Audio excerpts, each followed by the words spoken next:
안정된 생활, 불어나는 재산, 익숙한 사람들과의 편안한 일상, 우리 모두가 바라는 삶이죠.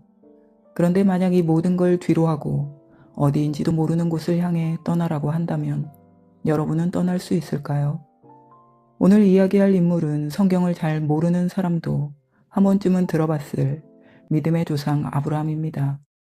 아브라함은 성경에서 상당한 비중을 차지하는 인물이기에 앞으로 몇 차례에 걸쳐 이야기해 볼까 합니다.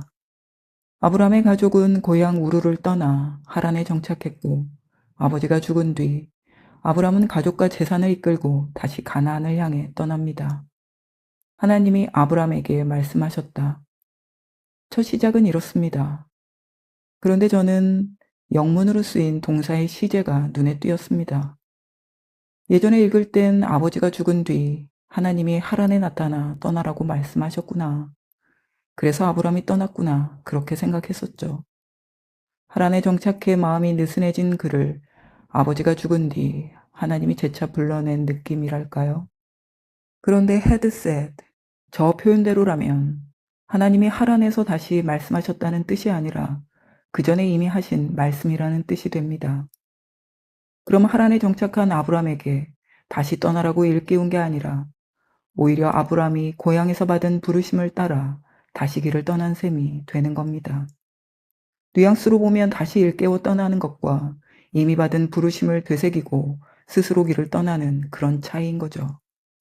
성경 버전마다 헤드셋 또는 셋으로 다르게 번역하고 있어 하란에서 다시 말씀하신 건지 아니면 아브라함이 전에 받은 부르심을 따라 다시 길을 떠난 건지는 단정하기 어렵지만 저 표현대로라면 스스로 떠나는 것에 가깝습니다. 너는 네 고향과 친족과 아비의 집을 떠나라. 떠나라고 할 때 리브처럼 단순하게 표현할 수도 있는데 킹 제임스 성경은 get thee out이라는 표현을 사용합니다. 현대 영어로 단순하게 바꾼다면 the를 you로 바꿔 get you out이 되는데 그냥 떠나라보다는 자신을 거기서 끄집어내라는 느낌에 가깝습니다. 즉 자신이 살아온 땅과 익숙한 사람들 그리고 아버지의 집이라는 가장 깊은 삶의 기반에서 스스로를 떼어내라는 것입니다. 익숙한 곳에 머무를지 아직 보이지 않는 곳을 향해 발을 내디딜지 아브라함에게 필요한 건 결단이었습니다. 그래서 아브라함은 떠났다. 가라는 말과 함께 축복과 약속도 주어지지만 그래서 아브라함은 떠났다. 그게 다입니다. 고향 우르를 떠날 때도 재산과 딸린 식솔이 있었고 문맥상 하란에서 재산과 식솔이 더 늘어난 것으로 보이는데 다시 떠나는 겁니다. 한마디로 새로 정착한 땅 하란에서 생활 기반이 안정되고 재산도 불어나고 있었는데 말이죠.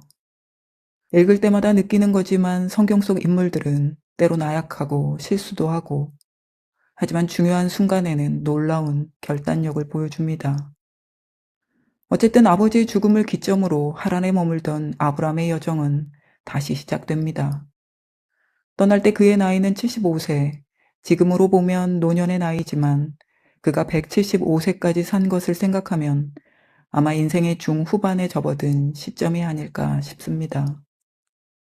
그는 어디로 가는지 알지 못한 채 떠났다.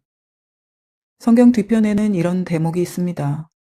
아브라함이 부르심을 받았을 때 부르심에 응답해 떠났는데 어디로 가는지도 모르면서 떠났다고요. 목적지를 파악한 뒤 떠난 게 아니라 보여줄 땅으로 가라는 말만 믿고 거기가 어딘지도 모른 채 길을 떠났다는 거죠.